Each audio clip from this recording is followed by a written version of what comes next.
Felix Tshisekedi yarangije Paul Kagame, yamaze kumuzenguruka impande zose, amaze nk'umushumba wohereza ngo amadayimoni kuzimu. Kagame niba ntacyo akoze ngo atege amatwi abajyanama be bamubwire kwegura, ashobora kuzasoreza muri gereza nk'iyo PDD arimo, Arakeri cyangwa Bwana Maduro. Ni ukuvuga ngo yatweretse intambwe zose, intambwe ku yindi. Felix Tshisekedi yashyize hanze ibinyoma by'imyaka 30 bya perezida w'u Rwanda. Uyu mugabo yahungabanyije igihugu cyose kugira ngo yigizweho, yigwizeho imitungo gusa, ntabwo ashaka no kwegura nyuma y'imyaka 30 ku bupfura.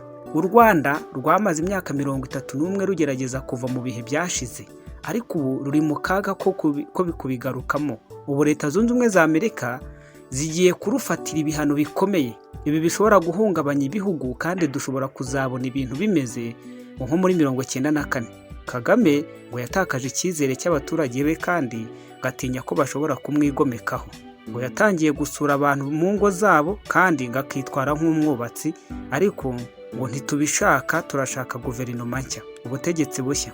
Yishe abana n'abagore benshi ngo binzira akarengane. Aya namwe mu magambo yatangajwe na bimwe mu binyamakuru byo muri Repubulika ya Demokarasi ya Kongo, nyuma y'uko Musadi Boruson amaze gutangaza ari amagambo ndetse agashyira hanze buriya bwirukirimbuzi bwose, aho yagaragaje neza yuko hari ingamba ziri gufatwa. Ibi byatumye rero bimwe mu binyamakuru byo muri Kongo inkuru bisamira hejuru, bifatira ku rwego rwo hejuru. Ariko nanone hakaba hamaze no kujya hanze amakuru yuko hari abaofisiye bashya b'ingabo za FARDC bamaze gusoza neza amahugurwa yabo mu ishuri rya EFO rya Kananga, aho bagaragaje yuko ngo bafite ubwitange, ikinyabupfura n'uburyo bwo kuzihanganira guhesha igihugu cyabishema.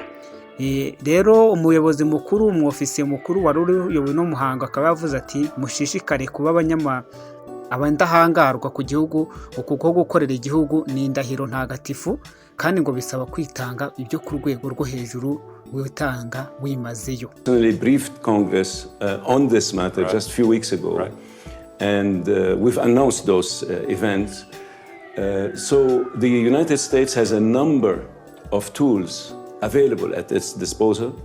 We're going to have to take some measures in President the Kagame near says he future. doesn't care. He doesn't care about sanctions. We heard his statements. We will see. And as you know, this won't be new. The United States already took several actions. Should there be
La police burundaise a montré aux journalistes un Rwandais attrapé sur le sol burundais. C'est un militaire actif de l'armée rwandaise. Il s'appelle Caporal Rucyahintare Cyprien. La matricule c'est 28 40 49 et il est du camp de Gabiro. C'est au Rwanda. C'était sa 3e mission ici au Burundi, une mission qui vise la déstabilisation de ce pays. Cyprien Rucyahintare affirme qu'il est militaire rwandais en activité. Il a dit à la presse qu'il s'est rendu aux forces de l'ordre burundaises en citant différents centres d'entraînement des combattants visant à attaquer le Burundi. Suite aux mauvaises actions de notre gouvernement qui soutient ceux qui veulent attaquer le Burundi, il a été nécessaire de me rendre parce que j'avais déjà découvert qui je suis et ce dont j'ai besoin. Et je suis venu le dire ici au Burundi. Il y a des personnes qui planifient d'attaquer le Burundi.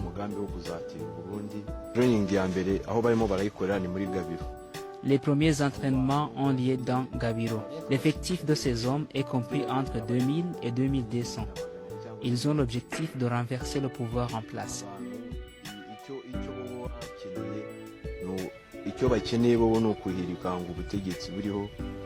Le détenu dévoile le nom de celui qu'il a envoyé en mission avant d'énumérer des centres d'entraînement. C'est notamment un certain Kazaviza. On dit qu'il est cousin à Nyombare. C'est un colonel du camp Gabiro. Il est parmi ceux qui entraînent les militaires.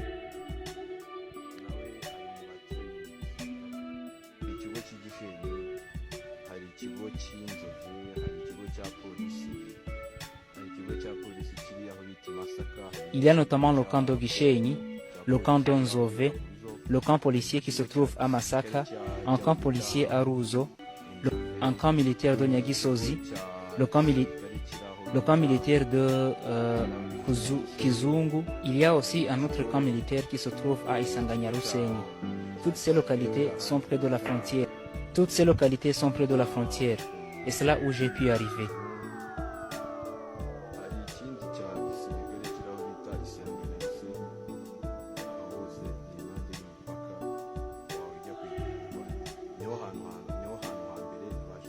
Le détenu affirme être un militaire espion de l'armée rwandaise avec grade de caporal. Toutefois, Rucyahintare ne connaît pas aisément les noms de ses supérieurs.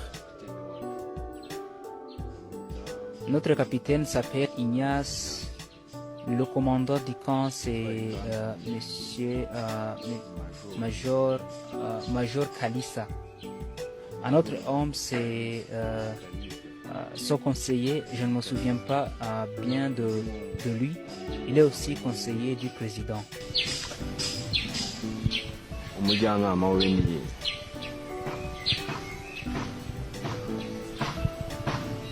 ndumva ndimo ndamwibagirwa neza kuko nawe ni n'umujyanama kwa perezida.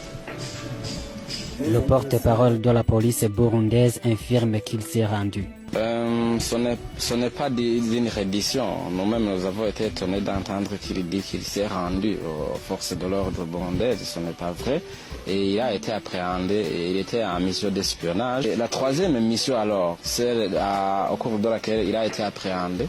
Il venait au fait négocier avec les sœurs de cette localité si elles pouvaient accepter de les cacher au moins 200 combattants qui allaient être utilisés pendant les attaques ici dans ce pays.